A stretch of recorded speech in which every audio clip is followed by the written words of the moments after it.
Hello friends, welcome to ಶಾಂತಲಾಸ್ kitchen. ಇವತ್ತು sweet ಪೊಟ್ಯಾಟೋಲ್ಲಿ ಜಾಮೂನ್ ಮಾಡೋದು ಈಸಿಯಾಗಿ ಹೇಗೆ ಅಂತ ನೋಡೋಣ. ತುಂಬ ಚೆನ್ನಾಗಿರುತ್ತೆ, ತುಂಬ ಈಸಿ ಕೂಡ. ಮನೆಯಲ್ಲಿರೋವಂಥ ಸಾಮಗ್ರಿಗಳಿಂದನೇ ಮಾಡ್ಕೋಬೋದು.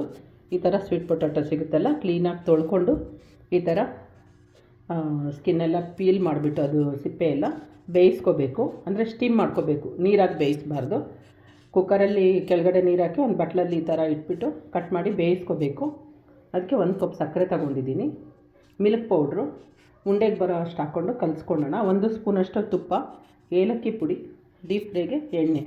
ಫಸ್ಟು ಇದನ್ನೆಲ್ಲ ಚೆನ್ನಾಗಿ ಸ್ಮ್ಯಾಶ್ ಮಾಡಿ ಒಂಥರ ಈ ಥರ ಬೌಲ್ ತೊಗೊಂಡು ಮಿಲ್ಕ್ ಪೌಡ್ರ್ ಹಾಕಿ ಕಲಸಿಟ್ಕೊಳ್ಳೋಣ. ಶುಗರ್ ಪಾಕ ಮಾಡ್ಕೊಳ್ಳೋಣ. ಸೇಮ್ ಜಾಮೂನ್ ಥರನೇ, ಆದರೆ ಸ್ವೀಟ್ ಪೊಟ್ಯಾಟೊ ಅಲ್ಲಿ ಮಾಡೋದು ಗೆಣಸು. ಫಸ್ಟ್ ಇದನ್ನು ಚೆನ್ನಾಗಿ ಸ್ಮ್ಯಾಶ್ ಮಾಡ್ಕೊಳ್ಳೋಣ. ನೋಡಿ, ಈ ಥರ ಚೆನ್ನಾಗಿ ಸ್ಮ್ಯಾಶ್ ಮಾಡಿದ್ದೀನಿ. ಇದಕ್ಕೆ ಎಷ್ಟು ಇಡಿಸುತ್ತೋ ಅಷ್ಟೇ ಮಿಲ್ಕ್ ಪೌಡ್ರ್, ತುಂಬಾ ಇಡಿಸಲ್ಲ, 1-2-3 ಸ್ಪೂನ್ ಅಷ್ಟು ಇಡಿಸುತ್ತೆ ಅಷ್ಟೇ. ನಾನು 1-2 ಸ್ಪೂನ್ ಹಾಕಿದ್ದೀನಿ. ಫಸ್ಟ್ ಈ ಥರ ಕಲಿಸ್ಕೊಳ್ಳೋಣ. ಉಂಡೆಗೆ ಬಂದರೆ ಸಾಕು. ನಮಗೆ ಗೊತ್ತಾಗುತ್ತಲ್ಲ, ಚಪಾತಿ ಹಿಟ್ಟಿನ ಅದಕ್ಕೆ ಬಂದರೆ ಸಾಕು. ತುಂಬ ಗಟ್ಟಿನೂ ಇರಬಾರ್ದು.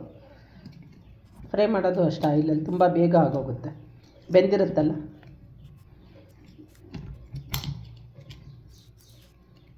ಇನ್ನೊಂದು ಸ್ಪೂನ್ ಅಷ್ಟು ಹಾಕ್ಕೊಂಡು ತುಪ್ಪ ಹಾಕಿ ಕಲಿಸ್ಕೊಳ್ಳೋಣ. ನೋಡಿ, ಈ ಥರ ಕಲಸಿಟ್ಕೊಂಡಿದ್ದೀನಿ. ಇವಾಗ 1 ಸ್ಪೂನಷ್ಟು ತುಪ್ಪ ಹಾಕ್ಕೊಳ್ಳೋಣ. ತುಪ್ಪ ಹಾಕಿ ಇನ್ನೊಂದು ಸಲ ಕಲಸಿ ಒಂದು 10 ನಿಮಿಷ ಇಟ್ಬಿಡೋಣ. ಹಾಗೆ ಅಷ್ಟರಲ್ಲಿ ಸಕ್ಕರೆ ಪಾಕ ಮಾಡ್ಕೊಳ್ಳೋಣ. ಈ ಥರ ಸೈಜ್ ಗಣಸಲ್ಲಿ 2 ತೊಗೊಂಡಿದ್ದೀನಿ. ನೋಡೋಣ ಎಷ್ಟು ಆಗುತ್ತೋ ಜಾಮೂನ್ ಅಂತ. ಈ ಥರ ಕ್ಲೀನಾಗಿ ಕಲಸಿಟ್ಬಿಟ್ಟು ಒಂದು 1/2 ಅವರ್ ಆಮೇಲೆ ಉಂಡೆ ಮಾಡ್ಕೊಳ್ಳೋಣ. ನೋಡಿ, ಕಲಸಿದ್ಮೇಲೆ ಈ ಥರ ಸೇಮ್ ನಮ್ಮ ಜಾಮೂನ್ ಇಟ್ಟಿದ್ದಂಗೆ ಇದೆ. ಇದನ್ನು ಪ್ಲೇಟ್ ಮುಚ್ಚಿಟ್ಬಿಡೋಣ. ಸಕ್ಕರೆನ ಪಾಕ ಮಾಡ್ಕೊಂಡು, ಎಷ್ಟು ಸಕ್ಕರೆ ಇದೆ ಅಷ್ಟೇ ನೀರು ಹಾಕಿ ಸಕ್ಕರೆ ಇಟ್ಟಿದ್ದೀನಿ. ಸ್ಟವ್ ಮೇಲೆ ನೀರು ಹಾಕ್ತಾಯಿದ್ದೀನಿ.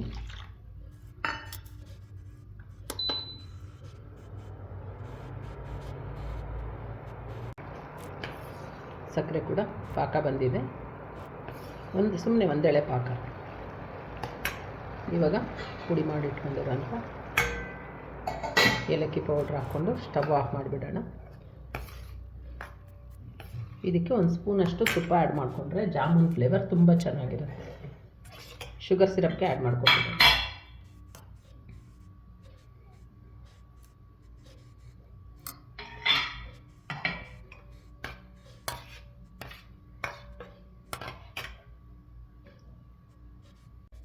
ಸ್ಟವಲ್ಲಿ ಎಣ್ಣೆ ಇಟ್ಕೊಂಡಿದ್ದೀನಿ.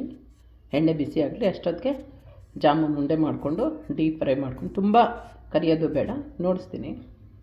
ಎಣ್ಣೆ ಕಾಯಿಲಿ, ನೆನೆಸಿಟ್ಕೊಂಡಿದ್ವಲ್ಲ ಅದು ರೆಡಿ ಇದೆ. ಉಂಡೆ ಮಾಡ್ಕೊಳ್ಳೋಣ. ಆ ಜಾಮೂನ್ ಯಾವ ಶೇಪಲ್ಲಿ ಬೇಕಾದರೂ ಮಾಡ್ಕೊಬೋದು, ರೌಂಡು, ಉದ್ದಕ್ಕೆ ಯಾವ ಥರ ಬೇಕಾದರೂ. ನೋಡಿ, 2 ಗೆಣಸಿಗೆ 17 ಜಾಮೂನ್ ಆಗಿದೆ. ರೌಂಡಾಗಿ ಮಾಡಿದ್ರೆ ಇನ್ನೂ ಜಾಸ್ತಿನೇ ಆಗುತ್ತೆ. ನಾನು 2 ಶೇಪಲ್ಲೂ ಮಾಡಿದ್ದೀನಿ. ಇವಾಗ ಕಾದಿರೋ ಎಣ್ಣೆಯಲ್ಲಿ ಫ್ರೈ ಮಾಡ್ಕೊಳ್ಳೋಣ. ಎಣ್ಣೆ ಕಾದಿದೆ ಅಲ್ವಾ, ಮೀಡಿಯಮ್ ಫ್ಲೇಮಲ್ಲೇ ಇಟ್ಕೋಬೇಕು.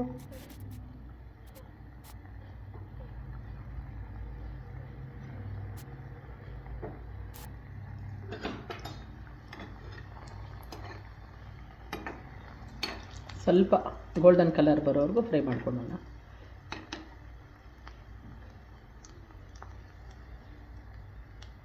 ಈ ಥರ ಕರೆದಿಟ್ಕೊಂಡಿರೋಂಥ ಜಾಮೂನ್ನ ಶುಗರ್ ಸಿರಪ್ಪಲ್ಲಿ ಇವಾಗ ಹಾಕಿಡೋಣ.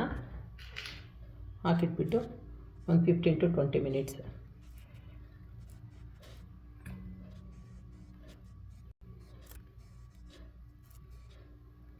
ತಕ್ಷಣ ಪ್ಲೇಟ್ ಮುಚ್ಚಬೇಡಿ. ಕ್ರಿಸ್ಪಿಯಾಗಿ ತುಂಬ ಚೆನ್ನಾಗಿರುತ್ತೆ. ಮುಚ್ಚಿಬಿಟ್ರೆ ಸ್ವಲ್ಪ ಸಾಫ್ಟ್ ಆಗೋಗುತ್ತೆ. ಈ ಥರ ಇಟ್ಬಿಡೋಣ. ಶುಗರ್ ಸಿರಪಲ್ಲಿ ಈ ಥರ ಹಾಕ್ಬಿಟ್ಟು ಈ ಥರ ಚೆನ್ನಾಗಿ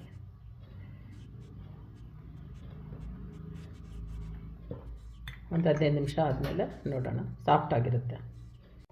ಸಕ್ಕರೆ ಪಾಕದಲ್ಲಿ ಚೆನ್ನಾಗಿ ನೆಂದಿದೆ. ಇವಾಗ ಸರ್ವಿಂಗ್ ಬೌಲ್ ತಗೊಳ್ಳೋಣ. Crispy and tasty healthy jamun, ಗೆಣಸಿನ ಜಾಮೂನ್, ಸ್ವೀಟ್ ಪೊಟ್ಯಾಟೊ ಜಾಮೂನ್ ಮನೆಯಲ್ಲೇ ಈಸಿಯಾಗಿ ಮಾಡ್ಕೋಬೋದು. ಗೆಣಸು, ಸ್ವಲ್ಪ ಮಿಲ್ಕ್ ಪೌಡ್ರು, ಎಣ್ಣೆ, ಸ್ವಲ್ಪ ತುಪ್ಪ ಇದ್ದರೆ ಆಯಿತು. ಈಸಿಯಾಗಿ ಮನೆಯಲ್ಲೇ ಮಾಡ್ಕೋಬೋದಂಥ ಗೆಣಸಿನ ಜಾಮೂನ್. ನೀವು ಮನೆಯಲ್ಲಿ ಮಾಡ್ಕೊಳ್ಳಿ. ನನ್ನ ಚಾನಲ್ನ ಸಬ್ಸ್ಕ್ರೈಬ್ ಮಾಡಿ, ಲೈಕ್ ಮಾಡಿ. Thank you friends. ನಮಸ್ಕಾರ.